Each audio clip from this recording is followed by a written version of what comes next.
Hello friends, कैसे हो आप सब। Welcome to ensure official. मैं हूँ राज और हम पढ़ रहे थे price determination in terms of demand and supply. और लास्ट लेक्चर में हमने कंप्लीट किए थे टोटल 4 टॉपिक्स, जहाँ पे हमने मार्केट प्राइस देख लिया था, ये 2 टॉपिक्स भी देख लिया था और लास्ट में ये समझा था कि प्राइस कहाँ पे नक्की होती है, जहाँ पे डिमांड इक्वल टू सप्लाई होता है। ठीक है, ये चीज़ हमने लास्ट में देखी थी। लेकिन अगर आपने ध्यान दिया हो तो मैंने ये चीज़ को एक्सप्लेन नहीं किया था। ठीक है, मैंने इसको एक्सप्लेन नहीं किया था। क्यों? क्योंकि यही टॉपिक हम सीखेंगे आज, जहाँ पे हम देखेंगे टेबल एंड ग्राफ और उसके मदद से ये जो चीज़ है इसको सीखेंगे। ठीक है, अब रही बात ये लाइन की, presentation through schedule and graph. अगर आपको ये नहीं लिखना है तो इसके बदले आप लिख सकते हो explanation through table and figure. Graph के जगह पे आप फिगर लिख सकते हो। ठीक है, तो ये सब लिख के आप एग्ज़ाम में अच्छे से अच्छे मार्क्स गेन कर सकते हो। ठीक है, तो अब आ जाते हैं हमारे आज के टॉपिक पे। तो फ्रेंड्स, ये टॉपिक को समझने के लिए आपको 2 चीज़ें अच्छे से आना चाहिए, जो है लॉ ऑफ डिमांड एंड एक आती है लॉ ऑफ सप्लाई।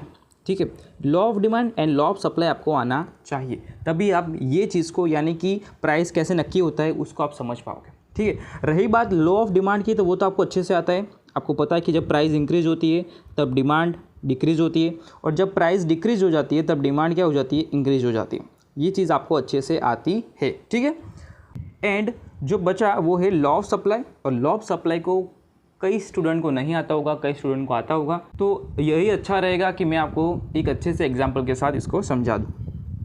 अब देखो, पहले सप्लाई का मीनिंग देखते हैं। सप्लाई क्या होती है? अब सप्लाई यानी कि जो भी मैन्युफैक्चरर या तो फिर प्रोड्यूसर है, उसने जो भी गुड्स को प्रोड्यूस किया है, जो भी गुड्स उसने बनाए हैं, वो अगर वो मार्केट में रखता है, किसके लिए? सेलिंग पर्पस के लिए, यानी कि बेचने के लिए, तब उसने गुड्स का सप्लाई किया, ऐसा कहा जाता है। ठीक है, तब उसने गुड्स का सप्लाई किया, ऐसा कहा जाता है। यानी कि जो भी प्रोड्यूसर है, उसने जो भी गुड्स प्रोड्यूस किया है, वो अगर वो मार्केट में रखता है सेलिंग के लिए, तो उसने सप्लाई ऑफ गुड्स किया, ऐसा कहा जाता है। ठीक है, अब इसको एग्जाम्पल के साथ समझते हैं कि लॉ ऑफ सप्लाई क्या होता है। ठीक है, अब देखो एग्जाम्पल में आपको क्या करना है, अपने आप को प्रोड्यूसर ले लेना है। ठीक है, आप क्या हो? प्रोड्यूसर हो, कंपनी के मालिक हो जो गुड्स को बनाता है। ठीक है, अब देखो मार्केट है एक, और वो मार्केट में प्राइस क्या हो गई है? बढ़ गई है। ठीक है, प्राइस बहुत ज़्यादा इंक्रीज़ हो गई है। तो अब देखो आपके पास क्या पड़ा है? माल पड़ा है। ठीक है, आपके पास माल पड़ा है, यानी कि क्या हुआ है? आपके पास प्रोडक्शन पड़ा हुआ है। अब आप क्या करोगे? उसको मार्केट में सेल करने के लिए रखोगे कि नहीं रखोगे? ठीक है, आपको ये सोचना है। प्राइस मार्केट में क्या है? ज़्यादा है, आपके पास स्टॉक पड़ा है, और वो स्टॉक आप मार्केट में रखोगे कि नहीं रखोगे बेचने के लिए? तो आंसर होगा यस, आप मार्केट में उसको बेचने के लिए रखोगे। क्यों रखोगे? क्योंकि अगर प्राइस ज़्यादा है तब आपका प्रॉफिट भी क्या होगा? ज़्यादा होगा। क्यों? क्योंकि प्राइस ज़्यादा है तो रिटर्न भी ज़्यादा आएगा, दैट मीन्स रेवेन्यू भी ज़्यादा होगा, रेवेन्यू ज़्यादा है तो प्रॉफिट भी ज़्यादा होगा। इससे क्या पता लगता है कि जब प्राइस ज़्यादा होती है तब सप्लाई भी क्या होती है? ज़्यादा होती है। आपने क्या किया? आपका जो भी स्टॉक पड़ा था उसको आपने मार्केट में रख दिया, दैट मीन्स क्या हुई? सप्लाई हुई, तो प्राइस इंक्रीज तो सप्लाई इंक्रीज। और उससे एग्जैक्ट अपोजिट केस होता है, जहाँ पे प्राइस डिक्रीज होती है, तो वहाँ पे आप क्या करोगे? आप क्या मार्केट में रखोगे अपने गुड्स जो बने हैं? वो क्वेश्चन करना अपने आप को, मार्केट में क्या आप उसको रखोगे? तो आंसर होगा नहीं। क्यों नहीं रखोगे? क्योंकि अगर मार्केट में प्राइस कम है तो आपका प्रॉफिट भी कैसा होगा? कम होगा। आपको इनकम जो है मार्केट से वो कम मिलेगी, और कम मिलेगी तो प्रॉफिट भी कम होगा। और इसी के कारण जब प्राइस कम होती है तब आप मार्केट्स में गुड कम रखते हो। ठीक है, यानी कि प्राइस डिक्रीज तो सप्लाई भी डिक्रीज। ठीक है, और वही चीज़ आप टेबल से भी देख सकते हो कि जब प्राइस 1 थी तब सप्लाई 100 यूनिट्स की थी, लेकिन जब प्राइस बढ़ी तो सप्लाई भी बढ़ी, उससे भी ज़्यादा प्राइस हुई तो सप्लाई भी उससे ज़्यादा हुई। तो देख सकते हो जब जब प्राइस इंक्रीज़ हो रही है सप्लाई भी क्या हो रही है? इंक्रीज़ हो रही है। अब यहाँ पे 1 रुपये की प्राइस थी तब सप्लाई सबसे कम थी जो कि 100 यूनिट्स की थी, और जब प्राइस सबसे ज़्यादा हो गई तब सप्लाई भी सबसे ज़्यादा हो गई। ठीक है, तो यानी कि price increase supply increase, price decrease supply decrease. तो इसी के कारण जो प्राइस एंड सप्लाई के बीच में जो रिलेशनशिप है प्राइस एंड सप्लाई के बीच में जो रिलेशनशिप है वो कैसा है, वो है डायरेक्ट रिलेशनशिप। ठीक है, इसके बारे में मैंने लास्ट लेक्चर में बात की थी कि प्राइस एंड सप्लाई के बीच में डायरेक्ट रिलेशनशिप होता है। ठीक है, तो ये याद रखना है। अब डिमांड की बात करते हैं तो जब प्राइस सबसे कम थी तब डिमांड सबसे ज़्यादा थी, लेकिन प्राइस जब जब बढ़ेगी तब डिमांड भी कम होगी। आप देख सकते हो 3 से 300, 4 से 200, क्योंकि हमको पता है प्राइस इंक्रीज डिमांड डिक्रीज। ठीक है, तो प्राइस इंक्रीज होती जाती है और जो डिमांड है वो कम होती जाती है। ठीक है, तो ये दो चीज़ है आपको टेबल में से पता लग गई होगी और आसानी से law of demand and law of supply के द्वारा समझ में भी आ गई होगी। ठीक है, अब रहा क्वेश्चन कि सर प्राइस कैसे नक्की होगी। ठीक है, तो इसके लिए मैंने बोला था लास्ट लेक्चर में कि जब सप्लाई इज इक्वल टू क्या होगी, डिमांड। ठीक है, तो यहाँ पे आप देख सकते हो 300 की डिमांड है, 300 की सप्लाई है, ये दोनों क्या है, इक्वल है। तो इसी के कारण जो प्राइस होगी वो क्या होगी, 3 रुपये। मिल गया आंसर कि जब सप्लाई इक्वल टू डिमांड हो जाएगी तब आपको मिल जाएगी अपनी प्राइस जो कि होगी 3 रुपये। ठीक है, तो यहाँ से हमको पता लग गया कि प्राइस एक्चुअली में नक्की कैसे होती है। लेकिन आपको ग्राफ भी एग्जाम में ड्रॉ करना है तो वो भी ध्यान रखना है, कैसे ड्रॉ करना है तो वो भी आपको बता देता हूँ। ठीक है, वैसे तो ईजी है, उसमें कुछ करना नहीं है। ये y हो गया अपना, ये हो गया x, और जो कॉमन चीज़ें हैं ग्राफ में ड्रॉ करने के लिए वो याद रखना है। यहाँ पे x आता है, यहाँ पे y आता है, यहाँ पे 0 आता है, यहाँ पे डिमांड एंड सप्लाई आएगी, यहाँ पे प्राइस आएगी। तो ये सब आपको ध्यान रखना है। ठीक है, यहाँ पे मैं ज़्यादा उसके बारे में बात करता नहीं हूँ। अब आपको क्या करना है, आपने जो ग्राफ ड्रॉ किया है वहाँ पे कुछ इस तरीके से एक लाइन ड्रॉ कर देनी है जिसको नाम दे देना है सप्लाई, और कुछ इस तरीके से आपको एक लाइन ड्रॉ कर देनी है जिसका नाम दे देना है डिमांड, और इन दोनों के बीच में जो क्रॉस पॉइंट बन रहा है वहाँ से कुछ इस तरीके से आपको लाइंस को ड्रॉ कर देना है और आपकी फिगर बन जाएगी। ठीक है, और कई स्टूडेंट होंगे जिनको इस तरीके से भी कुछ प्रॉब्लम आएगी, जिनको ये जो 3 रुपये है वो नहीं मिलेंगे। तो इसके लिए क्या करना है, आपको 3 लोगों को फिगर ड्रॉ करने में प्रॉब्लम आ रही है, उनको क्या करना है, पहले ये जो 3 रुपये है यहाँ पे लिखे होंगे, ठीक है, वो ले लेना है, और यहाँ पे 300 यूनिट्स है। ठीक है, आप यहाँ से देख पाओगे तो यहाँ पे 300 यूनिट्स लिखे होंगे, उन दोनों को क्या करना है, आपको इस तरीके से स्केल की मदद से ड्रॉ कर देना है। ठीक है, अब यहाँ पे जो पॉइंट बना है उसके एग्जैक्ट बीचों बीच एक इस तरीके से लाइन ड्रॉ करनी है, और नीचे आती हुई एक एग्जैक्ट इस तरीके से लाइन ड्रॉ करनी है। जो ऊपर जा रही है उसको सप्लाई नाम दे दो, जो नीचे आ रही है उसको नाम दे दो डिमांड। इस तरीके से आपको फिगर अच्छे से आ जाएगी। ठीक है, कोई भी प्रॉब्लम नहीं रहेगी। तो ये वाली फिगर याद रखना है, 3 और 300 पे आके अटकना चाहिए। ठीक है, और कोई भी प्रॉब्लम आपको होनी चाहिए नहीं। नाम भी दे देना है, यहाँ पे ये सप्लाई का हो, ये डिमांड का हो, जहाँ पे ये सब लिखा है वो सब सेम टू सेम आपको लिखना है। ठीक है, ओके, तो अब इसको समझते हैं।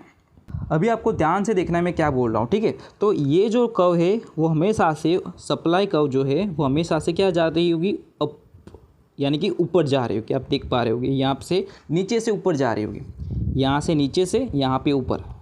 ये होगा लेफ़्ट, ये होगा राइट, यानी कि लेफ़्ट के नीचे से राइट के ऊपर तक जाएगी। ठीक है, तो ये हो गई अपनी सप्लाई कर्व। अब देखो, अगर आप ध्यान से देखोगे तो ये ऊपर जा रही है, तो इसका स्लोप कैसा है, स्लोप को गुजराती में कहते हैं ढाल। ठीक है, इसका ढाल कैसा है, ऊपर जा रहा है, ऊपर जा रहा है, तो इसको बोलेंगे हम पॉजिटिव। ठीक है, इसको क्या बोलेंगे हम, पॉजिटिव। एग्जाम में आपको पूछा जाए कि सप्लाई कर्व जो है उसका स्लोप कैसा होता है, तो उसका स्लोप होता है पॉजिटिव। ठीक है, और अगर आपको डिमांड कर्व जो है उसका स्लोप पूछा जाए तो आप ध्यान से देखोगे तो ये है लेफ़्ट, ये है राइट। तो लेफ़्ट से आप देखोगे राइट तक तो नीचे जा रहा है। ठीक है, ये ऐसा जा रहा है। अब यहाँ पे बैठे हो तो यहाँ पे नीचे आ रहे हो फटाफट से, तो इसी के कारण क्या होगा, इसका जो स्लोप है वो होगा नेगेटिव। ठीक है, एग्ज़ाम में पूछे जा सकते हैं, तो याद रखना है स्लोप जो सप्लाई कर्व है वहाँ पे पॉजिटिव होता है, जो डिमांड कर्व है वो नेगेटिव होता है। कैसे याद रखना है, ये ऊपर जा रही है इसीलिए पॉजिटिव है, और ये नीचे आ रही है इसलिए वो नेगेटिव है। ठीक है, अब कई बार रिलेशनशिप भी पूछा जाता है, तो डिमांड एंड प्राइस के बीच में कैसा रिलेशनशिप है, इन्वर्स रिलेशनशिप है। कैसा, इन्वर्स, यानी कि परस्पर विरुद्ध उसके बीच में रिलेशनशिप है, यानी कि एक इंक्रीज होता है तो दूसरा डिक्रीज होता है, इसीलिए। ठीक है, एंड सप्लाई एंड प्राइस के बीच की बात की जाए तो वहाँ पे डायरेक्ट रिलेशनशिप होता है, क्योंकि जब एक बढ़ता है तो दूसरा भी बढ़ता है। ठीक है, तो ये रिलेशनशिप वाला टॉपिक याद रखना है, और एक स्लोप वाला याद रखना है। ठीक है, तो ये क्वेश्चन आपके MCQ में आ सकते हैं। अब आपको ध्यान रखना है कि प्राइस कैसे नक्की होती है। ठीक है, प्राइस कैसे नक्की होती है।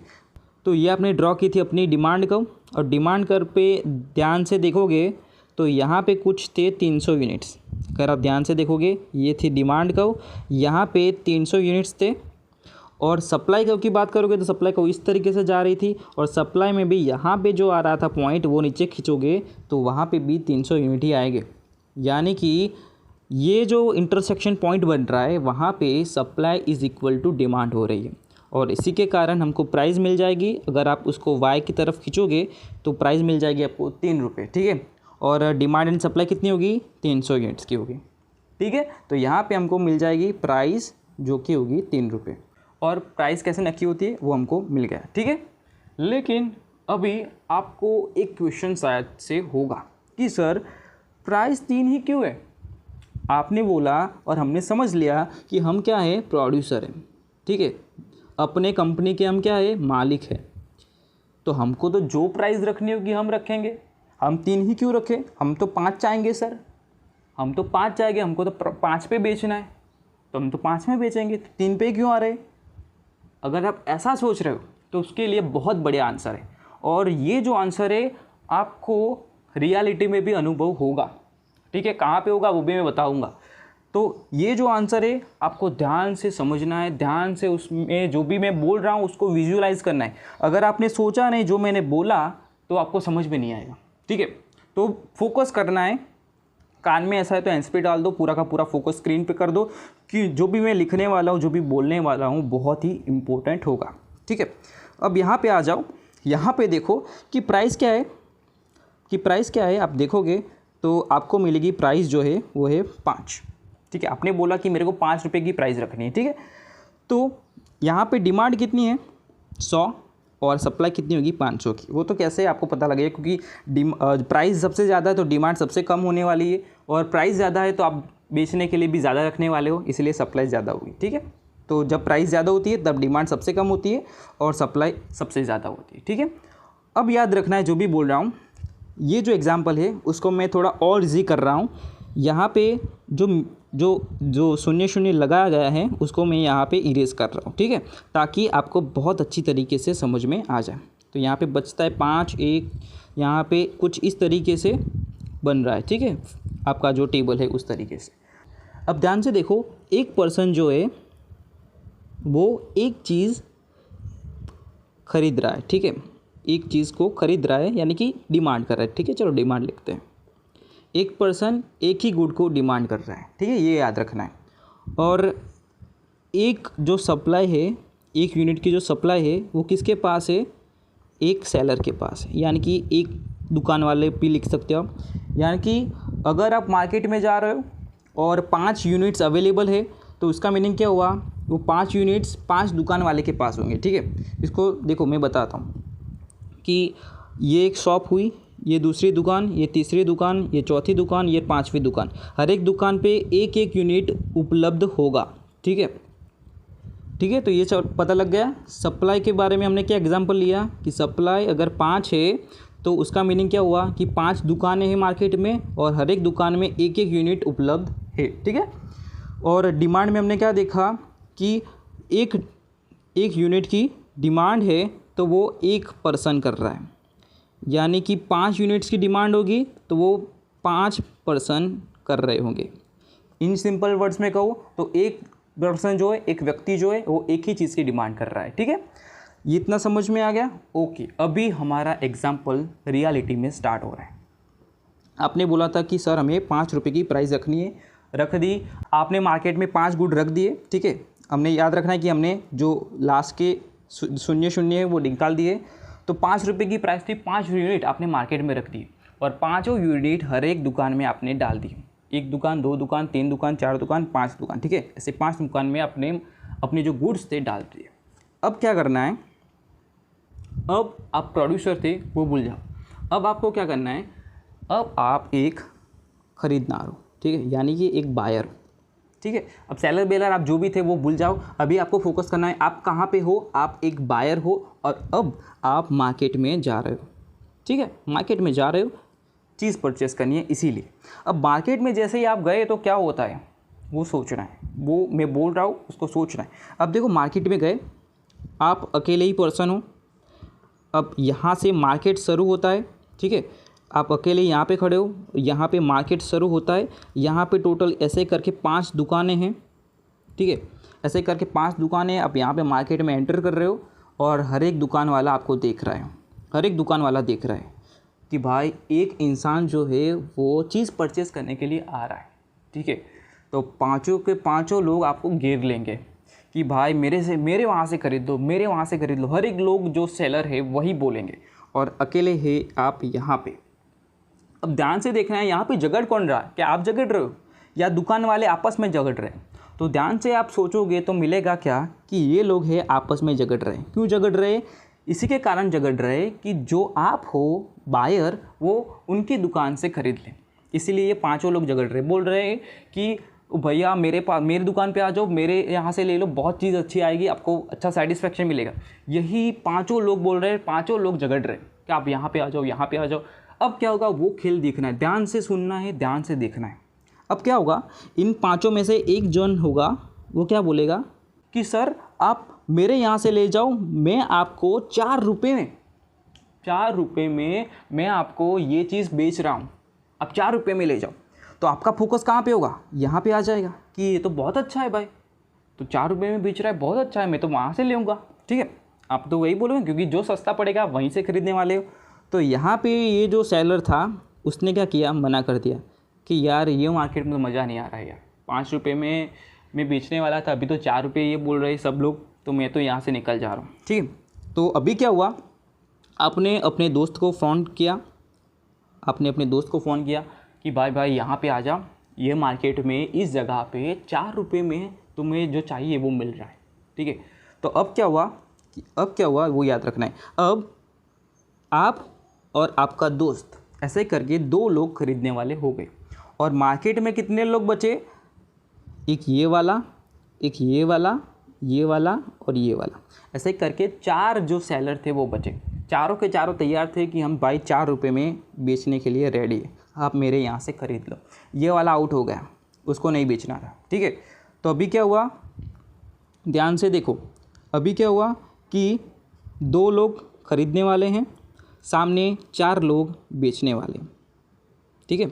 शायद ये वीडियो लंबा हो सकता है लेकिन आपका कॉन्सेप्ट जो है वो क्लियर हो जाएगा। तो अब क्या होगा, ये चारों के चारों फिर से झगड़ने का स्टार्ट कर देंगे कि भाई मेरे यहाँ से ले लो, मेरे यहाँ से ले लो, मेरे यहाँ से ले लो। अब वो 4 जो है उनमें से एक जन जो है वो क्या बोलेगा कि भाई मेरे यहाँ से ले लो, मैं आपको यही चीज़ 3 रुपये में बेचने के लिए तैयार हूँ। आपने फटाफट से क्या किया, आपने फटाफट से अपने दोस्त को फ़ोन किया, जिगरी दोस्त को फ़ोन किया कि भाई यहाँ पे आ जा, इस जगह पे, ये मार्केट में आ जा, यहाँ पे तुम्हें जो चाहिए वो 3 रुपये में मिल रहा है, ठीक है। तो इसके कारण कितने लोग हो गए, ये आपका एक फ्रेंड और आपका एक दूसरा फ्रेंड, ऐसे करके 3 लोग हो गए खरीदने वाले, 3 लोग हो गए खरीदने वाले। अब ये जो सेलर की बात की जाए तो वहाँ पे ये वाला जो सेलर था उसने मना कर दिया कि भाई ये मार्केट में तो मैंने पहले ही 4 रुपये अपनी प्राइस कर दी थी, अब ये बोल रहा है कि 3 रुपये हो जाएगी, तो भाई मेरे को तो नहीं खेलना है। तो इसीलिए ये आउट हो जाता है। और मार्केट में अभी कितने बचे, ये वाला सेलर, ये वाला सेलर और ये वाला सेलर, ये 3 सेलर बचे, ठीक है। इसी के कारण 3 लोग खरीदनार हो गए, ठीक है। या ध्यान से देखना है कि 3 लोग खरीदनार हो गए जो डिमांड कर रहे हैं 3 यूनिट्स की, 3 लोग सेलर हो गए जो 3 यूनिट्स को बेच रहे हैं, और यहाँ पे हम लिखेंगे सप्लाई, ठीक है। यानी कि 3 यूनिट्स की सप्लाई है, 3 यूनिट्स की डिमांड है और इसी के कारण 3 रुपये की प्राइस भी नक्की हो गई, ठीक है। तो 5 में भले आपने 5 रखी हो लेकिन धीरे धीरे करके वो ऑटोमेटिकली 3 पे आ जाएगी, ठीक है। क्यों ऐसा होता है कि कंपटीशन होता है, किन के बीच होता है, सेलर के बीच होता है। तो जब सप्लाई ज़्यादा होती है, डिमांड कम होती है, तो जो सेलर लोग होते हैं वो झगड़ पड़ते हैं और इसी के कारण जो प्राइस है वो डिक्रीज हो जाती है, ठीक है। तो ये समझ में आ गया। लेकिन अभी आपको और एक क्वेश्चन होगा कि सर चलो मान लिया कि 3 होता है, लेकिन 1 और 2 क्यों नहीं हो सकता, 3 से प्राइस कम भी तो हो सकती है। तो उसको समझना है तो हम वही एग्जाम्पल को कंटिन्यू करते हैं, ठीक है। याद रखना है यहाँ पे 3 बायर्स थे, ठीक है, यहाँ पे 3 दुकान वाले थे जो 3 चीज़ों को बेच रहे थे, ठीक है।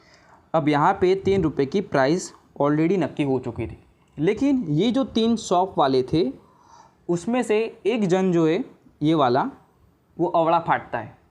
वो क्या बोलता है कि भाई आप मेरे यहाँ से ले लो, मेरे आपको यही चीज़ 2 रुपये में बेचने के लिए तैयार हूँ। तो आपने अपने फैमिली मेम्बर को फ़ोन किया, फैमिली मेम्बर को आपने फ़ोन किया कि भाई यहाँ पे आ जा, यहाँ पे ये चीज़ जो है 2 रुपये में मिल रही, आ जा यहाँ पे। तो आपका जो फैमिली मेम्बर है दौड़ता आएगा, गाड़ी करा के यहाँ पे आ गया और टोटल बायर हो गए कितने, 4। लेकिन जो अभी प्रॉब्लम हुआ है उसको ध्यान से देखना है। अब देखो, ये वाला इंसान था, वो बेचारा आउट हो गया, उसको बेचना नहीं था कि भाई मैं मान करके 5 से 4 पे आया, 4 से 3 पे आया, और आप बोल रहे हो 3 से अभी 2 पे आओ, तो मेरे को तो नहीं रहना। तो ये जो 3 थे उसमें से अभी बेचने वाले कितने बचे, सिर्फ 2 ही, जो 2 रुपये में सामान को बेच रहे थे, ठीक है। अभी क्या हुआ, अभी ध्यान से देखना है, ठीक है। अभी 4 लोग क्या है, ख़रीदने वाले हैं, और 2 ही लोग जो है वो बेचने वाले। तो मार्केट में चीज़ें कितनी अवेलेबल है, 2, और इनको चाहिए कितनी, 4 यूनिट्स चाहिए। तो अभी क्या होगा, अभी जो झगड़ा है वो आप सबके बीच में स्टार्ट होगा। आपने जो अपने 2 दोस्त बुलाए हैं, आपने जो अपना एक फैमिली मेम्बर बुलाया है, और आप खुद चारों लोग झगड़ने लगोगे। क्यों झगड़ने लगोगे, क्योंकि आप बोलोगे कि भाई मेरे को चाहिए, ठीक है। आप यही बोलोगे ना, चारों लोग झगड़ रहे, तो इसी चीज़ का फ़ायदा कौन उठाएगा, ये शॉप वाले। अब शॉप वाले क्या बोलेंगे कि भाई ये जो 4 लोग खड़े हैं ना, उन चारों को चीज़ तो चाहिए ही, तो हम क्या करते हैं, 1 रुपये की प्राइस बढ़ा देते हैं, ठीक है। तो जैसे ही प्राइस बढ़ी तो क्या होगा, यहाँ पे आपने जो अपना फैमिली मेम्बर बुलाया था, जिसको ये कह के कि 2 रुपये में मिल रहा है, वो फैमिली घर पे चला जाएगा कि भाई मेरे को तो नहीं है, मैं तो क्यों आया था क्योंकि प्राइस जो है 2 रुपये हो गई। तो यहाँ पे ये डिलीट हो जाता है और 3 बायर्स बचते हैं। और यहाँ पे सेलर की बात की जाए तो यहाँ पे ये वाला जो सेलर था वो वापस से आ जाएगा, क्योंकि उसको 3 रुपये में बेचना था, वो रेडी था, लेकिन क्यों आउट हुआ था, क्योंकि उस जो प्राइस थी वो 2 रुपये हो चुकी थी, इसीलिए वो आउट हुआ था। लेकिन अभी प्राइस फिर से 1 रुपये से बढ़ गई, तो इसीलिए वो फिर से ऐड हो गया। तो इसीलिए जो शॉप वाले हैं, सेलर जो है, सप्लाई जो है, वो फिर से 3 हो गई, ठीक है। ये करके, और जो डिमांड है वो फिर से 3 यूनिट्स हो गए। क्यों, क्योंकि 3 खरीदने वाले बचे, और हमने ये अज्यूम किया था हर एक जो लोग है, हर एक व्यक्ति जो है सिर्फ 1 ही यूनिट खरीद रहा है, 1 ही यूनिट की डिमांड कर रहा है। तो इसी के लिए डिमांड 3 हो गई और सप्लाई भी 3 हो गई, और फिर से जो प्राइस 2 थी वो हो गई 3, ठीक है। तो यही सब लफड़ा था। जब सप्लाई क्या थी, कम थी, और डिमांड ज़्यादा थी, तब झगड़ा कौन कर बैठा, जो खरीदने वाले, वो कि हमको चाहिए। तो इसी के कारण प्राइस बढ़ गई। और उसके दूसरे केस में क्या हुआ कि जब सप्लाई ज़्यादा थी लेकिन डिमांड कम थी, तो उसी के कारण जो बेचने वाले उनके बीच में कंपटीशन हो गया, उनके बीच में झगड़ा हो गया, और इसी के कारण प्राइस भी डिक्रीज़ हो गए, ठीक है। तो इसी के कारण हमेशा से प्राइस, भले आप ये ले लो, लेकिन ये घूमती फिरती यहीं पे आ जाएगी, ठीक है। ये घूमती फिरती सब 3 पे आ जाएगी। तो ये प्राइस डिटर्मिनेशन कैसा होता है, तो मैंने आपको समझा दिया। और यस, इसका आपको रियलिटी में एग्जांपल देखना है, ठीक है। मैं ऐसा तो नहीं बोल रहा 100% आपको ये अनुभव होगा, लेकिन 85% तक का जो अनुभव है वो आप अगर चाहते हो तो आप चले जाओ लाल दरवाज़ा। कहाँ पे, अब लाल दरवाज़ा चले जाओ, और वहाँ पे गांधी रोड जो है जहाँ पे बुक्स मिलती है, वहाँ चले जाओ, तो आपको वो जो एक्सपीरियंस है, वो अनुभव होगा। क्योंकि आप जब जाओगे तो आप अकेले होगे, 10 लोग जो है वो बुक्स बेचने के लिए रेडी होंगे, आपको घेर लेंगे, यहाँ पे से आ जाओ, 50% डिस्काउंट है, यहाँ पे आ जाओ, ये सब है, वो सब है, ठीक है। तो ऐसा कंपटीशन होता है उनके बीच में, और आप डर जाते हो, ठीक है। तो ये आपको एक्सपीरियंस चाहिए तो लाल दरवाजा के गांधी रोड पे चले जाओ बुक खरीदने के लिए, तो आपको एक्सपीरियंस मिल जाएगा, ठीक है। तो यस, यही तक था। वीडियो बहुत लंबा हो चुका है, लेकिन यस, अगर आपने देख लिया है तो अपने दोस्तों को बोलना है कि भले भाई वीडियो लंबा है, लेकिन तू देखेगा तो मज़ा आएगा, ठीक है। तो ये अपने दोस्त को बोलना है। तो मिलते हैं नेक्स्ट लेक्चर के लिए, तब तक के लिए जलसा कर जो, आओ जो, बाय बाय।